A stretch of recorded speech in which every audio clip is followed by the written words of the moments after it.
तो आप सबको जोहार। और यहाँ पर एक खुशखबरी निकल कर आई है, लेकिन इस खुशखबरी में भी एक पेंच जो है वो फंसा हुआ है। और वो पेंच क्या है जिस वजह से ये जो हमें खुशखबरी मिल भी रही है उसका एक्चुअल में जिनको बेनिफिट मिलना चाहिए शायद उनको कभी मिल ही ना पाए। उसको लेकर तो मैं आगे आपके साथ चर्चा करूंगा ही, पर चलिए जान लेते हैं कि यहाँ पर बात क्या हो रही है। तो यहाँ पर बोला यह जा रहा है कि टाटा स्टील ने पहली बार ट्रांसजेंडरों के लिए निकाली बहाली। देश के किसी भी कोने से कर सकेंगे यहाँ पर आवेदन। तो चलिए यहाँ पर इसको हम लोग डिटेल में समझ लेते हैं। तो सबसे पहले मैं आपको एक बात यहाँ पर क्लियर कर दूं कि सिर्फ अभी ये टाटा स्टील में ही नहीं बल्कि टिस्को में भी ये काफ़ी समय से चल रहा है। यानी कि ट्रांसजेंडरों को जो आरक्षण देना है वो टिस्को में भी दिया जा रहा है, क्योंकि मेरा जो भाई है वो टिस्को में ही काम करता है और उसने मुझे बताया कि टिस्को में यहाँ पर ट्रांसजेंडरों को आरक्षण मिला हुआ है। हालांकि दिक्कत क्या है जिसके बारे में मैं शुरुआत में आपसे जिक्र कर रहा था कि ट्रांसजेंडर के लिए यहाँ पर आरक्षण तो दिया हुआ है, पर दिक्कत ये है कि यहाँ पर पद जो हैं वो खाली हैं।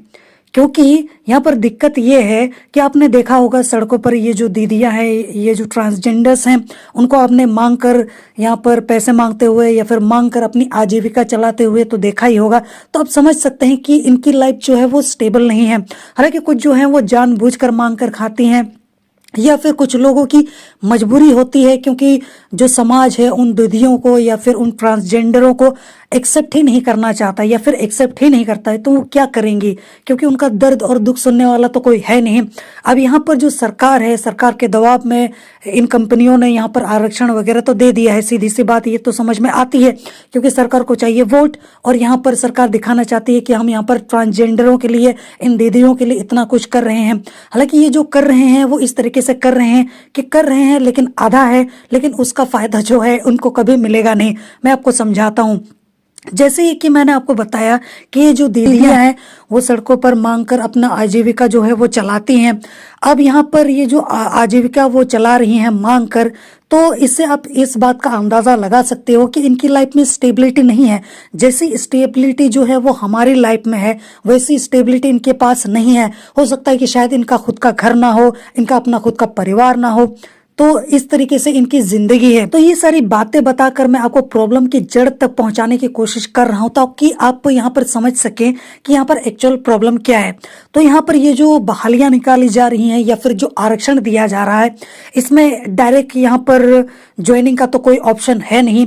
यहाँ पर काफ़ी सारे क्राइटेरियाज रखे गए हैं, जैसे कि इतना पढ़ा लिखा होना चाहिए, कम से कम इतना तो आपको पढ़ा होना ही चाहिए, या फिर ये ज़रूरी है वो आपको करना पड़ेगा। ये सारी चीज़ें या फिर ये प्रोसेस आपको फॉलो करना पड़ेगा, तभी आपकी बहाली हो सकती है। हालांकि यहाँ पर भी यही सारी चीज़ें मैं आपको बताऊंगा आगे चलकर। पर जैसा कि मैंने आपको बताया कि पढ़ा लिखा होना ज़रूरी है, ये ज़रूरी है, वो ज़रूरी है, काफ़ी सारी चीज़ें हैं। अब दिक्कत ये है कि जो दीदियाँ जिनको हम यहाँ पर सड़कों पर देखते हैं जो मांग कर अपनी आजीविका चला रही हैं, तो आप सोचो कि उनकी लाइफ जो है वो स्टेबल नहीं है, अनस्टेबल है।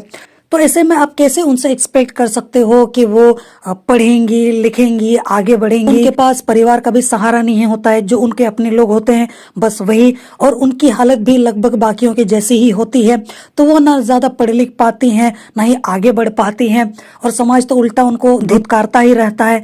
तो वो आगे कैसे बढ़ेंगी, पढ़ेंगी, लिखेंगी कैसे। हालांकि एक आध तो एग्जाम्पल्स हैं जिन्होंने इस बैरियर को तोड़कर वो आगे भी बढ़ी हैं, पर ज़्यादा एग्जाम्पल्स नहीं है। इसका मतलब ज़्यादातर जो हैं दीदियाँ वो सक्षम नहीं हैं। तो यहाँ पर जिस तरीके से ये आरक्षण भी दिया जा रहा है, तो कहीं ना कहीं मुझे ये आरक्षण या फिर जो बहाली है मुझे एक मजाक सा ही लगता है, एक भद्दा मजाक। क्योंकि जिनको दिया जा रहा है, आप एक एग्जाम्पल से समझो कि एक छत है और छत वो मंजिल है, यानी कि ये बहाली, ये जो आरक्षण जो इन दीदियों को दिया जा रहा है, और ज़मीन पर वो दीदियाँ खड़ी हैं और उस पर पहुँचने के लिए, यानी कि उस मंजिल तक, उस छत तक पहुँचने के लिए जो सीढ़ी चाहिए उनके पास है ही नहीं।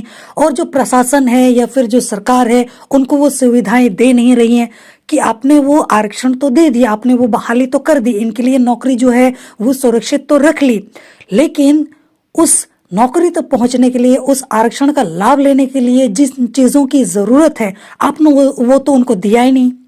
तो अब इनका फ़ायदा वो कैसे उठाएंगे, जब उसका फ़ायदा उठाने के लिए जो चीज़ें चाहिए, जो नेसेसरी चीज़ें हैं जैसे कि एजुकेशन, वो तो उनके पास है ही नहीं। तो ये लेकर वो करेंगे क्या। बस आपने दिखा दिया कि हमने इतना इतना कुछ कर दिया, हमको वोट चाहिए तो वोट तो मुझे मिलना ही चाहिए, मैंने इतना कुछ किया है तो आपको वोट मिल जाएगा। और उधर कंपनी जो है वो दिखा रही है कि हम इतने अच्छे हैं क्योंकि हमने यहाँ पर अपनी कंपनी में आरक्षण दे दिया है, बहाली निकाल दी है।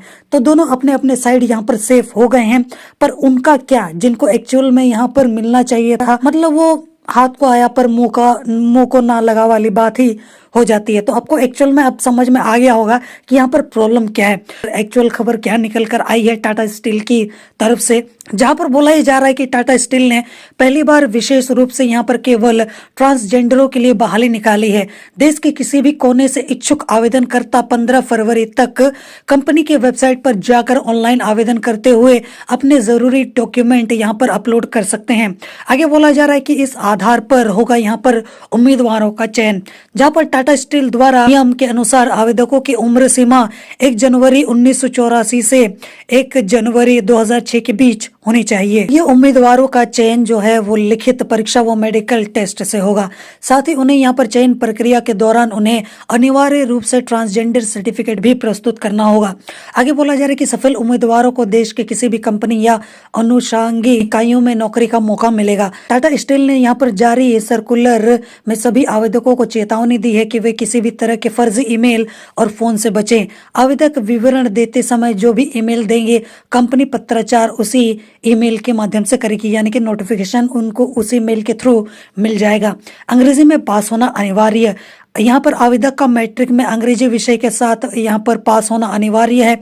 इसके अलावा ऑल इंडिया ट्रेड टेस्ट के साथ यहाँ पर ITI पास, किसी भी संकाय में स्नातक, AICTE या फिर UGC से मान्यता प्राप्त कॉलेज से डिप्लोमा डिग्री व किसी भी संकाय में बीटेक कर चुके उम्मीदवार भी आवेदन दे सकते हैं।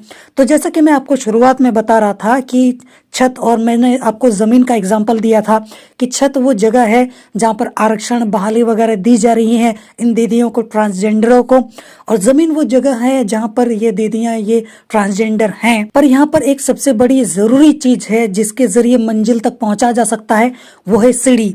और वो सीढ़ी क्या है? एजुकेशन हो सकता है, अच्छी फैसिलिटीज हो सकती है, उनको आगे बढ़ाने के लिए किसी भी तरीके का एक मुहिम चलाना सरकार के द्वारा कि किस तरीके से इनको आगे बढ़ाया जाए ताकि ये भी पढ़ लिख सकें, समाज के साथ यहाँ पर बराबर तालमेल से वो आगे बढ़ सकें। कुछ ऐसा यहाँ पर फैसिलिटीज दे सरकार यहाँ पर, या फिर इसके अलावा सरकार कुछ ऐसा सिस्टम बना दे ताकि इनको आगे बढ़ने में मदद मिल सके।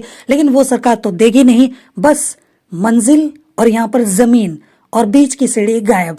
तो अब मंजिल कैसे मिलेगी? तो प्रॉब्लम यही है। तो आपको समझ में आ गया होगा। खैर, इसके अलावा आगे यहाँ पर बोला जा रहा है कि मेडिकल टेस्ट में पास होना अनिवार्य है। कंपनी के नियम के तहत सभी आवेदकों को लिखित परीक्षा में पास होने के बाद मेडिकल टेस्ट में भी पास होना होगा। तो यहाँ पर एग्जाम दो, मेडिकल, और इसके अलावा दुनिया भर की डिग्रीज भी। तो ये जो दीदियां हैं वो कहाँ से डिग्री लेकर आएंगी, क्या करेंगे, वो तो भगवान ही जाने। बाकी जो हमारे देश के नेता हैं जिन्होंने ये रूल रेगुलेशन आरक्षण इनको दिलवाया है वो जाने, और बाकी ये कंपनी जाने। बाकी इस चीज़ को लेकर आपकी क्या राय है, आपके क्या विचार हैं, आप मुझे कमेंट में ज़रूर बताना। जोहार।